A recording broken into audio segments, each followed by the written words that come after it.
Hello friends, இன்றைக்கி இந்த வீடியோவில் இப்போ இருக்கிற வெங்காய தக்காளி விலைவாசிக்கு வீட்டில் என்ன சட்னி செய்கிறதுனே தெரியாது. அதுக்கு தான் சட்னிலேயே ஒரு ஹேக் கொண்டு வந்திருக்கேன். 4 ரெசிபி ஒரு சட்னி, பாம்பே சட்னி. அதுக்கு ஃபர்ஸ்ட் ரெசிபி என்னென்னு பார்த்துடலாம். ஃபஸ்ட்டு வந்து 1.5 கண்டி பொட்டுக்கடலை, அதாவது உடச்ச கடலைன்னு சொல்லுவோம் இல்லையா, அதை வந்து சின்ன ஜாரில் 4 பச்சை மிளகா, ஒரு காஞ்ச மிளகா, உங்கள் காரத்துக்கேற்ப தண்ணி ஊற்றி நல்லா அரைச்சி எடுத்துக்கோங்க. நல்லா வந்து பேஸ்ட் மாதிரி அரைஞ்சிருக்கணும். ஒரு கடாயில் வந்து எண்ணெய் ஊற்றி கடுகு, சீரகம் தாளிச்சிட்ட பிறகு ஒரு வெங்காயம், ஒரு தக்காளி, கொஞ்சம் பெரிய சைஸ் வெங்காயம் நம்மளுக்கு டேஸ்ட் ரொம்ப நல்லாயிருக்கும். ஒரு வெங்காயம், தக்காளி கொஞ்சம் லைட்டாக வதங்கிட்ட பிறகு தண்ணி ஊற்றிட்டு நம்ம அரைச்சி வச்ச பேஸ்ட்டை வந்து ஆட் பண்ணணும். இல்லைனா வந்து நம்மளுக்கு வந்து கட்டி தட்டிடும்.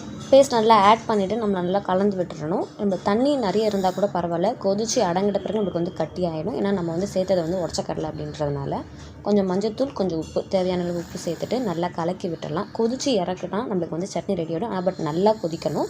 கடைசியாக வந்து கார்னிஷிங்க்கு வந்து கொத்தமல்லி, கருவேப்பிலை. இன்னும் 3 ரெசிபி வீடியோவோட லிங்க் வந்து கீழே டிஸ்கிரிப்ஷன் அட்டாச் பண்ணியிருக்கேன். மறக்காமல் செக் பண்ணி பாருங்கள். வீடியோ பிடிச்சினா சப்ஸ்கிரைப் பண்ணுங்கள்.